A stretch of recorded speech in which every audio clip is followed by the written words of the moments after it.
Today on Co-op for Two, Lifeforms from Breakout by Dispatch. It's only the third or fourth game on this channel that we've ever abandoned halfway through, but would I still recommend it? Let's find out. Well, I have a strange one for you today. The name of this box is confusing. It's sort of a mishmash of a bunch of things. The company that makes it is called Breakout by Dispatch. They're an escape room company game that also makes an occasional play-at-home box, which we have here. It seems like the official title is Lifeforms, but it's really Angels and Airwaves Lifeforms. Angels and Airwaves is a band that's collaborated with this company for this box. It's a mouthful. It looks like a game of the format that we're used to from Deadbolt Mystery Society. It's the same size box. It's an escape room puzzle type game. So I think part of what's gone wrong with our experience with this box is expectations, because it doesn't perfectly fit into this mold, and that caused some problems for us. It is still available for sale, I think about $40 outside of the US, but you can get it delivered somewhere in the 40-hour range. Playtime, well, that's where things get a little bit difficult. You might expect for this kind of format for an escape room game for it to take you 2 hours or so. But I think you should expect that if you are going to get the most out of this box and enjoy it, you should probably expect to play more than that and over multiple sessions.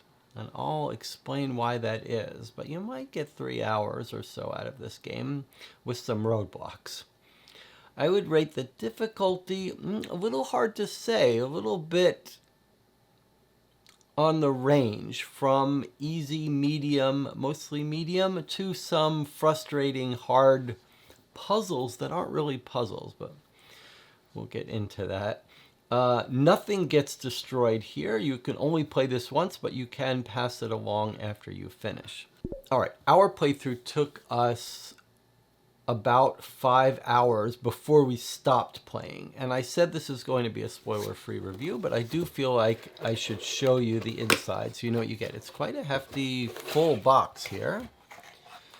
And it's got some of the kind of props you expect in a game like this. Maybe on the side of having more than you would normally get in a game like this. We've got newspaper, realistic newspaper clippings, some postcards, photographs, various documents, maps, photos, etc. It's not bad. Then there are a couple of envelopes that you only open when instructed. There is a fairly substantial internet component to this. You will have to have an internet connection. You will spend some time exploring websites. And I did want to show you this. I mean, look, you've got this hefty memo book, but we're used to this kind of prop in this kind of game where the first couple pages are written in and are relevant to your story, and then the rest is blank. But that's not a trivial amount of story and text to read. And there is some real story in this game, and it is an unusual story. It's a science fiction story, and it's told with a unique voice. It is sort of, it's not the cartoonish, classic sort of abbreviated science fiction story that we're used to in this space. It's much more of an, I don't know quite how to describe it. It's sort of a sci-fi story you might expect from someone who really believes in extraterrestrials. It's sort of an odd, not quite believable, but sort of from a disturbed mind, from a schizophrenic, how a schizophrenic might write a story about extraterrestrials. And it's in parts quite compelling, and you don't know what to expect. You don't know how it's going to go. Maybe that's a good way to describe it. It doesn't fit into a classic mold of a sci-fi story. So you really don't know what to expect. You don't know whether to believe it or not, or whether it's going to reveal it's all a hoax. We went into it very excited. There is an odd tie-in with this band called Angels and Airwaves. It does come up here and there. Feels a little unnatural, but it's not the worst thing in the world. But when we played through this, and again, it has to do a little bit with expectations. We were expecting one thing, a game where we could solve puzzles and proceed through it at a certain pace. And we got several of the puzzles we got to, or roadblocks where we couldn't proceed, felt like they were breaking the norms of these escape room games in ways that weren't successful. And the best way I can explain that is that they almost all had to do with website use. And the analogy that comes to mind here is hacking someone's password. Now, a traditional puzzle in an escape room game has one clear solution, and it requires wrapping your head around what the puzzle wants from you, and then you figure out the solution. Maybe it takes you a half an hour, even on a hard one, to figure out what it really wants, how to put the pieces together to make sense of it. But when you solve it, it clicks and you say that's the solution. Now, if you're trying to figure out someone's password from some evidence, which we occasionally see in these kinds of escape room games, it's a different sort of puzzle, isn't it? There is no one clear answer, and that when you figure it out, you say, yes, that's it. Instead, it is a bit of a game. It is a bit of a challenge. There is some logic and deduction to it, but the experience is much more of like, what's the most likely password? Okay, it's not that. What else might it be? Okay, it could be this. Maybe it's their birth date. Let's try their birth date in 3 different formats. Maybe it's the birth date of their parents. Let's try the birth date of their parents. Let's try day, month, year. No, let's try month, day, year. It's that sort of flailing about experience. And that's a very good way to create some frustration.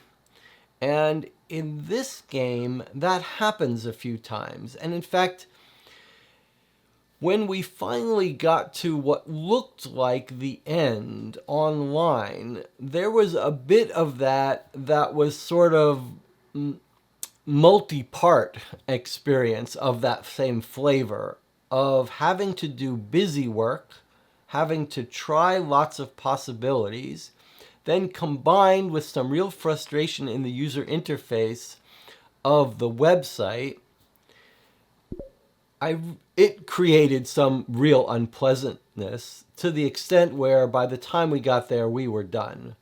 And I think thought we were at the end, and we weren't at the end, and the game wanted us to go through all this busy work, frustrating stuff, trial and error. And I think part of the unpleasantness that we had, and the reason we stopped playing, was because by that point we were done with the game. We wanted to be finished with it. Our expectations, it was clashing with our expectations. So for me, I'm going to rate this a 5 of 10 for my experience. But I'm not sure that you might not have a good time with this if you go into it knowing what to expect. I think if you're expecting a classic narrative puzzle game like a Deadbolt Mystery Society, you're not going to have fun here. But if you could approach this as a longer experience that you're not going to solve in one day, if you're more comfortable with sort of trying a whole bunch of things till you figure out the one thing that unlocks it, if you can get enough engaged into this world where you're like, if we could get into the war games military computer site, then we're going to get the final answer to this. And if it takes us 3 days to spend an hour a day sort of trying stuff until we give up and then trying again the next day, if you've got someone else to play this with who you think might enjoy that kind of thing, I think you could have a really good time here, maybe even a richer, deeper experience than most of these, 2-hour single session games. But you have to know that that's what you're in for. And you have to be prepared to sit in front of the computer for a while, doing a little bit of busy work, trial and error, until you figure it out. And it does feel like the ending is making you do some busy work. You have to be okay with that kind of thing. There is a vision here, we see so many cookie cutter games. It's a shame to be negative about one that really is trying something different. So I do think if you could pick this up reasonably at a cheap price or used, it may be worth experimenting with. But this is going to be a hit or miss for people. Okay, if you've played this and enjoyed it, or whatever your experience with this box, this is one of these things that very few people have played. I'd be very curious to hear what other people thought of this. Please let me know in the comments or on our Discord channel or on our Board Game Geek Guild for Co-op for Two. Thank you for joining me, and I'll see you on the next video.